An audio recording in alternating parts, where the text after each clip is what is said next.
Okay folks, it's Friday evening, just after 7:30, and I'm looking at the weather forecast for the weekend and the coming week, and it's a little bit reminiscent of when I started the channel, when we had 10 or so days of almost every day being predicted to be thunder and lightning and rain. Not quite as bad at the minute, the forecast for the coming week, but the forecast for Saturday and Sunday are quite disturbing. If we have a look at the Saturday. Okay, as you can see, it's saying thunder and lightning basically every hour of every day, and again for Sunday until 3 in the afternoon. So let's look at tomorrow in detail. Yeah, the times against the purple background aren't particularly clear. That's not a good contrast, but we can see as we saw on the summary a minute ago, thunder and lightning 70, 80, 90% basically all day until 5 o'clock in the evening, when the probability drops until 9. But if we look at the amounts of rain expected, we're looking at nearly 50 millimeters in the day, so a good couple of inches. Yeah, basically, I mean, looks like the real stuff kicks off at like 8 o'clock or 9 o'clock onwards, with a 0.8 of a millimeter or 1 millimeter per hour. To be honest, it's looking a little calmer now than it had been earlier when I looked at this. But look what happens Saturday night into Sunday morning. We're looking at 2, 3, then look at 1 o'clock. 1 o'clock Sunday morning. Over 7, 7.4, 10.9, 5.3 millimeters of rain.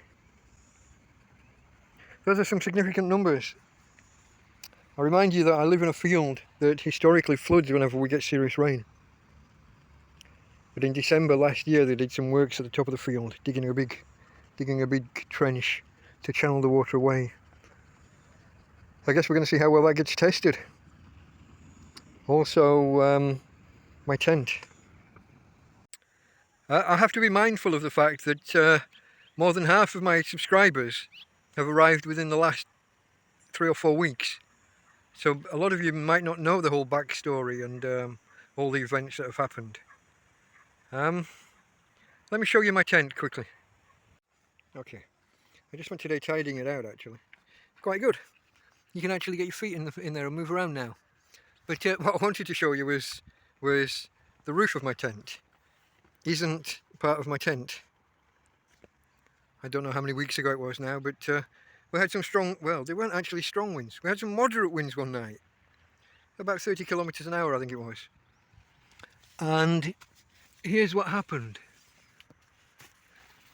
This is the roof of the tent. The real roof of the tent. And that's obviously not where it should be. Oh, I'm trying to do things one-handed again, guys. I need 2 hands for doing the doing and 1 for holding the camera. I need at least 3 hands. And here's the other half of the roof, which until a few days ago was still attached to the end here, but we had winds last weekend. I did do a kind of a couple of videos over the weekend, but I kind of wasn't happy with the results, so I never released them. But I'm not sure how well this shows. Here's the original roof. Here's the tarpaulin over the top, and look at the gap. Look at the gap in between. Look how big that rip was. Now I thought last weekend was going to be the first big test of the tarpaulin and tent with ripped roof. We had forecasts of thunderstorms last weekend, but if you're familiar with my opinion of the weather forecasting apps and weather forecasting in general, those never materialised. I had a bit of thunder and lightning at one point, but nothing came of it. I was just attacked by a couple of birds swooping past. Don't know whether you'll catch that. Look at that little buggers. They're fantastic. Whoa. So that's what I'm up against, guys. I've got a tent with a big hole in the roof that runs literally, the split runs end to end, and it all happened in a fraction of a second. There was no tearing, and then over the course of an hour it got worse and worse and worse. The whole thing just went and was done. Difficult to believe when you look at the weather right now and the fairly clear skies.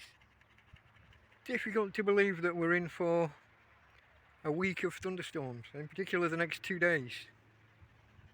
That's what they tell us, guys. We has thunder and lightning on the way, and heavy rain. 50 millimeters in 1 day. That's a bit significant. That's a bit significant. My real worry isn't the amount of rain. The winds don't look to be particularly strong either, in the low 20 kilometers. I think it was about 30 when it ripped the tent that day. But we had about 20 last weekend, and that didn't feel good. There's a lot of cracks and creaks from the rest of the tent, like the rest could go. But my real worry is that the rain that we are due to get is due to be at like 1 in the morning, 1, 2, 3 in the morning. If something goes wrong and I end up very wet, for example, if the tent doesn't hold and I'm waterlogged, or if the field floods, I've got a long time to wait before anybody before any passerby can help me out in any way, or before I can go anywhere. I haven't really got anywhere to go. But I don't know the timing of it.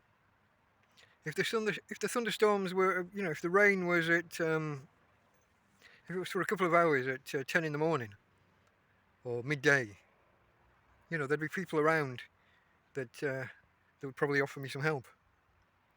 But at 1, 2, 3 in the morning, that can be a long time to wait. And I had to do it once, knee deep in water, while it was still raining. Spend the night, wait until morning. So anyway, enough melancholy considerations. Let's see what happens. Delta Mike out.